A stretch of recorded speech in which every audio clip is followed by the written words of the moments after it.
people of Payne County and the universe. Welcome back to another incredibly awesome, super productive, efficient, never boring episode, radio podcast of Pastors of Payne.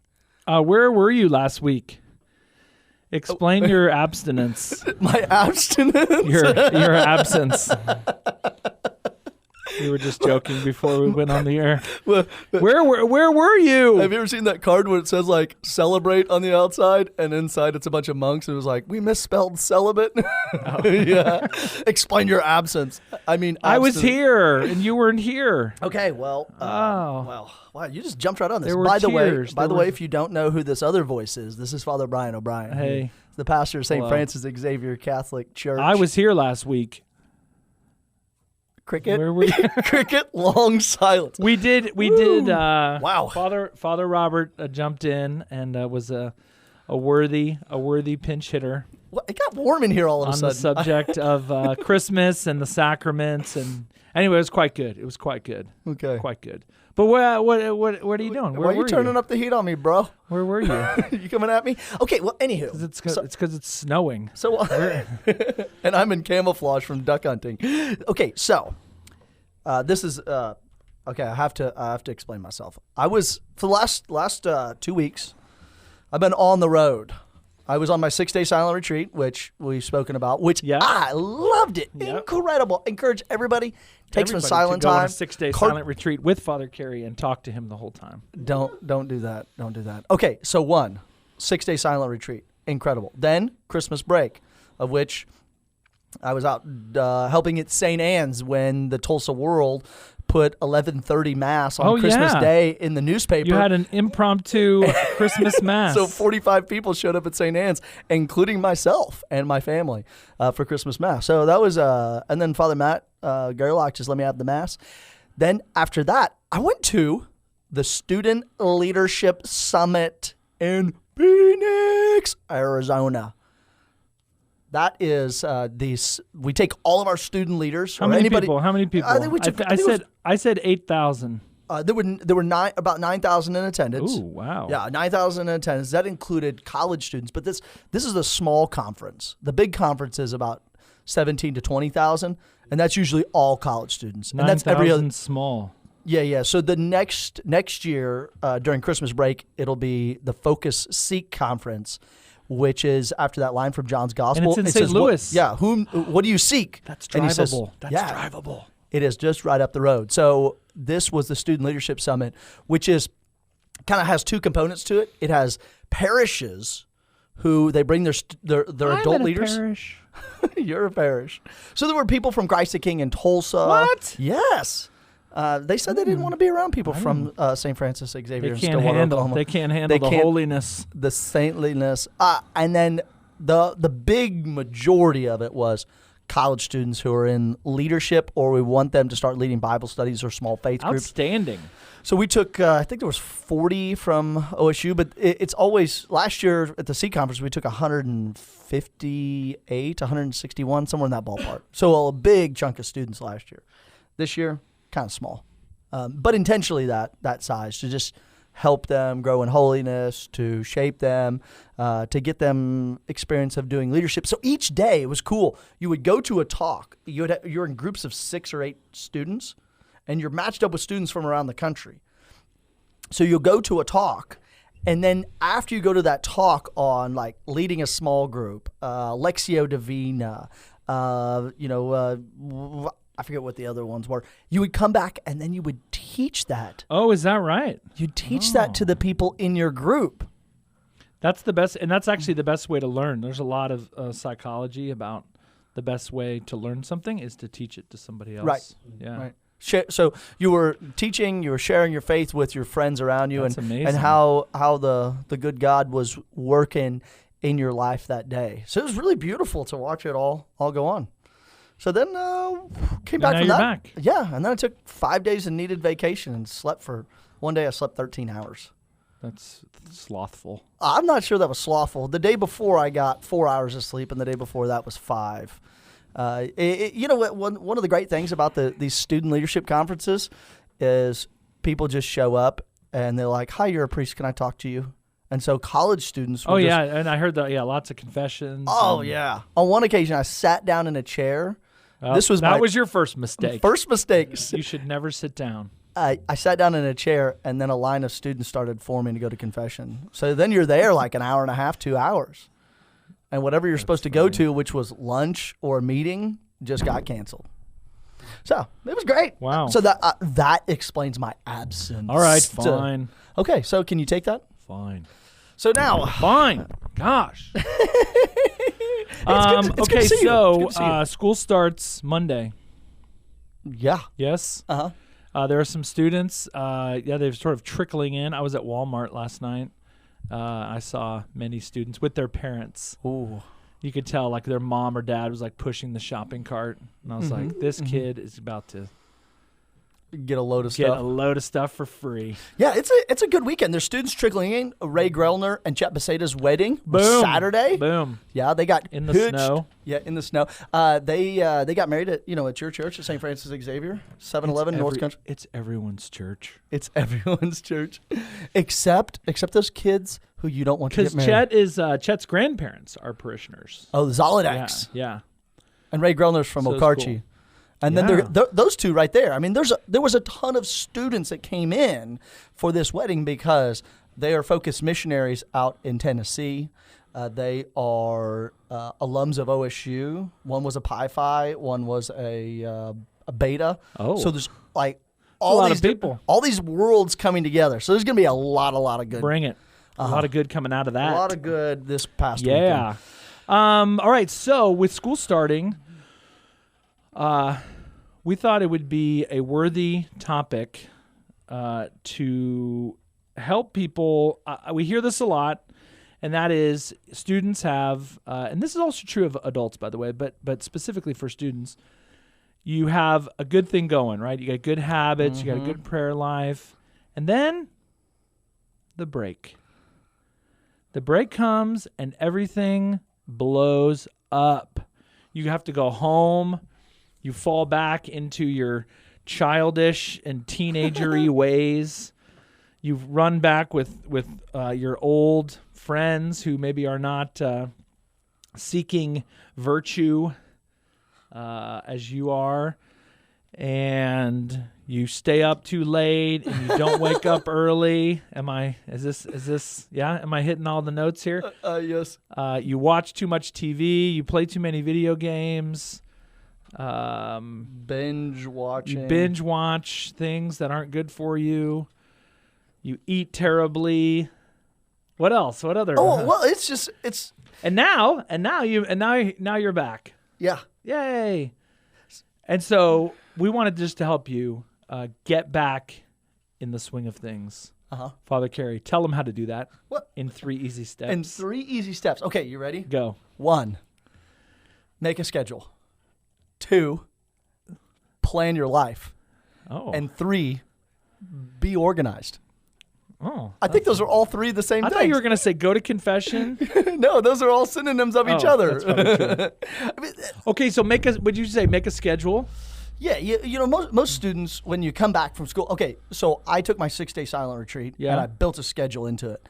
And then when I got back from my retreat, it's like chaos for 2 weeks. Yeah. And I'm just going this way, doing that, people calling up, things that you're not used to doing. Where you have to catch up on things. Yeah, you come back from break, and you got emails or phone calls or text messages or your Snapchat streak to get back on. Oh, sorry, I was just reading your mind. Okay, so I think the best thing we can do, both as myself as a priest and as a college student and as just an adult, is like, as you're getting back on this, start making a schedule and a routine. Yes. Put it back all together. And I would say, like, make it where, like, we were talking last week about, like, the incarnation, right? Put a physical. Don't just have it in your mind. Like, write it down. Mm-hmm. Put it on paper. Put it on your whiteboard in your room. Put it down tangibly, so that it's available, and then you're more accountable to it. Okay, if so you so put it down on paper. Yeah, exactly. So a couple of things like this coming week is Welcome Back Week at St. John. Ooh, So it's tell a us great about opportunity that. to get back involved not only in the community but in your faith life. So every day of the week, like Monday, I think there's a national championship game being played. On Monday night. Oh, who do you think's going to win? Yeah, Father O'Brien. I think LSU will win. LSU. LSU against Clemson. You know what? There's a couple of things I don't like about LSU football. You want to know Their the number? coach's voice. You know what? No, none of that. Oh, no. You know the one Actually, thing I really like him. the one thing I don't like about What? them is that their quarterback murders people on national television. we were watching. We were watching the semifinal game, and I was looking on Twitter, and there was somebody who said, like, I don't think Joe Burrow is a very good person. He's murdering OU on national television. Okay, so a couple things going on. One, there's the national championship game. So you're which is having on. a little. So we're having a little party, little some cinnamon gathering. rolls, some chili, some just good time because it's going to be cold on Monday. And then Tuesday is our annual. You ready? Is our annual indoor dodgeball tournament. It's so much fun. We play in the parish hall. Really? Yes. You know that giant accordion wall? We just line up dodgeballs. Aren't there like things hanging on your wall? But I tell the students, don't hit Jesus on the wall, and they don't. Don't hit the lights. hit Jesus, They you're don't. out. You're out automatically. It's like ball being caught. Wednesday is the candle mass at 9 p.m. and then we're having Brenner. That's the usual. Yeah, the breakfast usual, for dinner. 9 p.m. That in the evening. What'd you call it? Brenner, breakfast for dinner. That's weird. And then Thursday night is different events with guys and girls. We're going to have mass in the evening at 5 p.m. and then we're going to just cook out a bunch of meat. And the girls are going to do something. I forget what they do. Females in things and art. And then Friday is a movie night. Wait, what? And they titled it like they call it Meat, Men Eating Animals Together, and Fiat, Females into Art and Things, Eating Animals and Animals Together. Yeah, and then Saturday night is our annual bonfire at the Smith's place, and then back again for Sunday Mass and student dinner. So that's okay. So that's a good way to how to get plugged back in to your faith community at St. John. 1A. Also, 2B. If you haven't been going to church since you came to school, or maybe like your junior year, you just like woke up at Christmas and was like, you know what? I love Jesus and I want to get more involved in my faith life. This is the opportunity to do that. You can just get reconnected back to the community. And there's all these events going on throughout. What if you're new? I bet there's some new people. If there's new, Right? just stop on by. People who transferred in to Yeah. OSU. That happens every I know semester. there's some. I know. I just saw the other day. There's some like student athletes who are like graduated high school early and now are. Whoa, they're really? here to mostly here to play football. Oh, okay. I was smarter then. They should just show up. Yeah, come on over. Just walk in the front What's your door. address? Oh, 7-Eleven North Country Club? That's my address. Oh, That's where we live. is it? Yeah. 201 North Knobloch? Nice. Oh, yeah, right on the corner, right there Yeah. next to Right by the stadium. yeah, the stadium is Right currently. by the Indian food truck. Right by the apartments. Oh. Right by the garage. Yeah, Right so this is the way by you can. that parking lot. Oh, where the old houses used to be? Oh, that one. This is one way, boom, you can get back involved in your faith life and get connected with the community. So 2 is like a faith schedule. So you got like, Ooh. here's a first week a faith schedule. schedule? A faith schedule is like, what are you going to do to grow in your relationship There with it Jesus? is. Okay. What are you going to do to grow in your relationship with Jesus this year? So What would that look like if you were an average Okay. college student? So for a bunch of dudes, we're starting the Exodus 90 this coming week. Yep. So this Sunday night, I got all the leaders getting together, and we're just going to sit down and we're going to powwow about how we're going to run this Exodus 90. So Sunday night, we just sat down and just like, okay, this is what we're going to do. This is how we're going to help guys grow in the life of holiness and virtue and temperance and chastity and just live good, Boom. saintly lives. Because as I over the break, I kind of been thinking about this, and then I got it kind of on my retreat and just watching students. You know, we're waiting. Most people are waiting for some boom, big phenomenon to happen. Yeah. Like they're waiting the sun to dance through the sky. They're waiting for some like Jesus to slap them across the face, or like the Holy Spirit to come down upon them in fire. But one of the That does happen. All that happens. But that's not the norm. Look at the saints. There are, if you read the scriptures, there are some amazing things have happened to people that are supernatural and extraordinary. But that didn't happen to everybody. But that is not the norm. And should not be expected. I'll start going to church when God appears to me in a dream and tells me to take my family and go to Egypt. Like, one in a million. No, that happens. Yeah, one in a million. Not even 1 in a million. So you're saying there's a chance? Yeah, that's the 1 in a million. Okay, so if we start like looking at our lives like this, what we're doing for Exodus 90, that anybody can do as part of their faith life through this next 90 days, ending on Easter Sunday, is learn how to grow in daily holiness. Because the good God, the beginning of the Catechism says this. It says, God, infinitely perfect and blessed in himself, in a plan of sheer goodness, freely created man and woman to share in his own blessed life. And at all times, God is drawing close to man and woman to seek him, to know him, and to love him with all his strength. Okay? So at every moment and at every second and at every hour, God is drawing close to us to speak to us, to show the Holy Trinity, reveal the Holy Trinity, just like on Baptism Sunday, to us. But we're looking for big events. And it's like, well, what about the little moments? So that's one of the great things about Exodus 90 is that, we do it in a little different way, is to stop each day and examine your day and say, where has the good God been working in my life? Okay. Where's the Lord been doing? How is the Lord moving in my life? And so at every second, like right now as I'm talking to you, the Lord is here. What are the this is true of college students, but also of what are like the non-negotiables of the spiritual life? The non-negotiables. So someone would be like, oh man, I don't think I can do Exodus 90, or I'm just hearing about it. I don't have time. There are all kinds of, what's like baseline, you just gotta. Okay, so one of the things that we do, because we adapt it for college life, is you have to get up at 7 a.m. and you have to get up when your alarm clock rings, and you have to get out of bed, and you pray the Our Father. Oh. That's a non-negotiable. Oh. And the reason why it's a non-negotiable, to set, again, we're talking about how to put your life back in action, is that if you begin your day with saying, I'm going to be a lazy bum and just lay around and do nothing, then it sets the mood for the rest of the day. True. Of like, okay, I'm going to procrastinate the very first second of my day.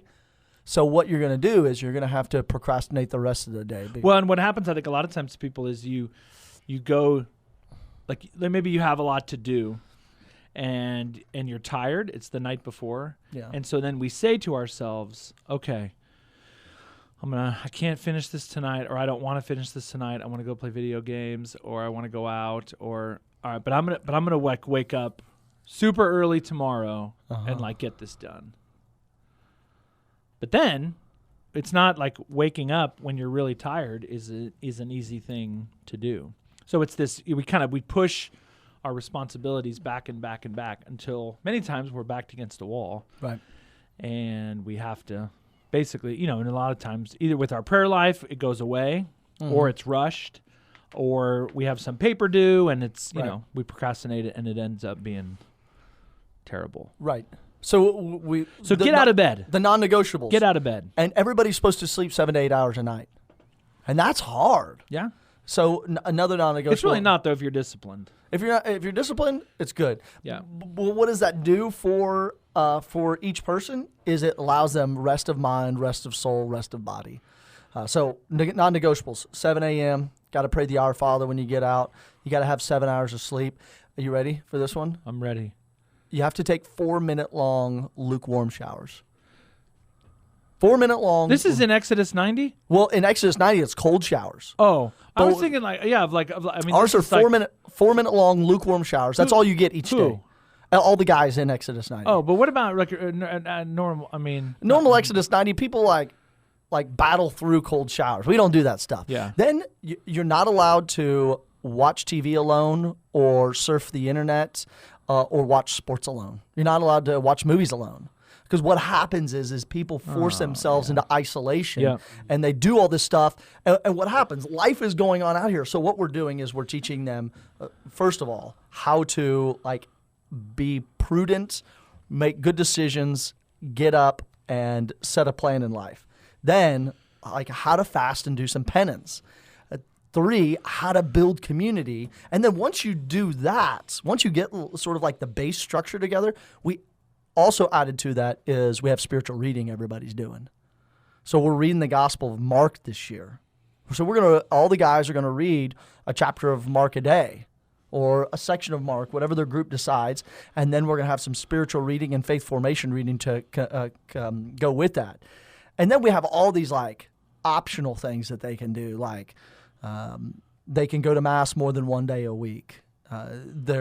They can do service to the poor. There it is, yeah. There's all these other optional things that they can do once you start building up this life of virtue, which grace builds upon nature. So we have the life of virtue and then the house built upon the rock. As Jesus says, if your house is built upon sand, the storms will come, the water will rise, and the house will all fall down. But if your house is built solidly on rock, so some of the rock that we're using as that foundation is the life of virtue, the life of temperance, the life of prudence, and the life of prayer, so to deepen the relationship with Jesus. What about Sunday Mass? What about Sunday Mass? Go. How about that? Go. Yeah. Yeah, you got to go. Well, so I think, because I know you run into this. I certainly run into this. I think there's a sense, we're talking to Catholics here. If you're not going to Sunday Mass, it's not that everything else doesn't matter, but that's the most basic thing. Yeah, the first commandment. Right. A student came up to me at SLS. I have no idea who this student was. And they said, and I quote, "Hey, Father, I just want to make sure I got this. I just heard that missing church on Sunday is a mortal sin." Yes. And so I paused and I said, "Where did you just hear that?" And Well, they said, depends why you missed. it was just in a talk. And I said, "Have you ever heard that before?" And they said, "Not really." They obviously didn't listen to our podcast on that subject. So, here you go. One of the things we have to do is put structure back in our lives and make it a Sunday Mass. Go to church on at the Sunday. very least, Mm-hmm. that's basic minimum. Now, the exceptions to that would be you're ill. I had somebody that I'm so sorry I missed Mass. I had a baby. All right, you're okay. You had Exempt. You gave birth to a child. Okay. I had the flu. Should I come to church on Sunday? Yeah. So there are reasons you can miss, but studying is not one of them. Working is not one of them. Unless you're a cop or a firefighter in the military. But then we also we offer. Yeah, There's there's Saturday plenty night of Mass. There's Sunday morning Mass. plenty You of can exceptions. drive. Options available. So I think, for college students listening and others, that's a basic, you got to be there every Sunday. And then out of that, you have the opportunity to go to confession. Out of that, you start to get plugged into what's going on. You're meeting people. You're seeing you're hearing kind of what's going on. You grab a church bulletin. You sign up for the Catholic Pokes Twitter. You start to then plug in, and then out of that you start to get more involved. But that's a basic thing, and I know I see it with parents all the time, who, I'll be critical here for a minute, they sort of lament well, my teenager, doesn't like to go to Mass or doesn't think Mass is important. Well, one of the reasons that they don't think it's important is because you don't think it's important, because all through when they were 8 and 10 and 12, you rarely went to Mass. Yowzers. Or you went on vacation and didn't find a church to go to Mass. So the meta message underneath all of that to your kid, you were saying to your kid, even though you didn't say, "Son, church is not important." What you were saying was, "Son, church is not important."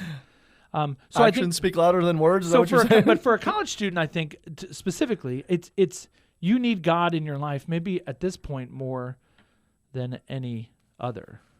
As a college student, the temptations coming at you, the I mean, the kind of the culture that can oftentimes be plentiful on campus, in fraternities and sororities, in the dorm, on your team, it can oftentimes be very bad for you.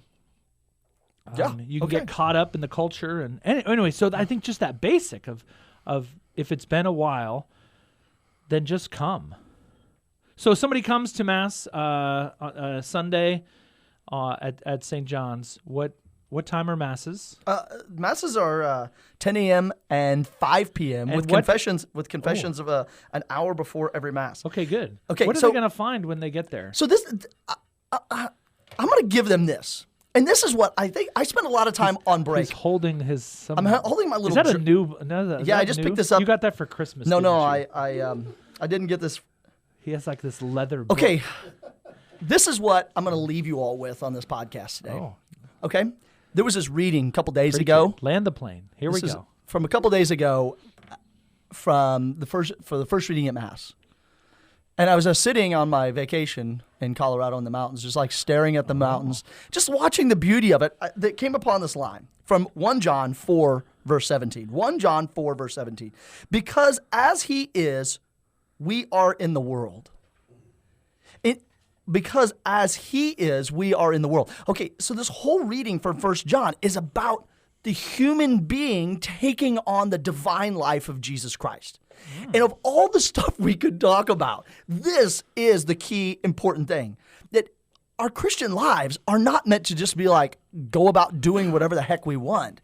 That God really wants to divinize the human person. The kittens, the puppy dogs, the trees, the stars, the angels, none of them can have what we have the ability to receive. So when we put these, like, our life back in order, a schedule in our life, as we launch ourselves towards holiness, as we launch ourselves towards a life of virtue, that, these things that are going on campus, we look at them and say, no, I don't want that, because I want to become as he is, so that as I live in the world, I am the very living sight of God. That when people look around a college campus or look around a town, they don't look at me over there and say, oh, well, that's just a regular old guy, a regular old girl, or just a regular old 18-year-old.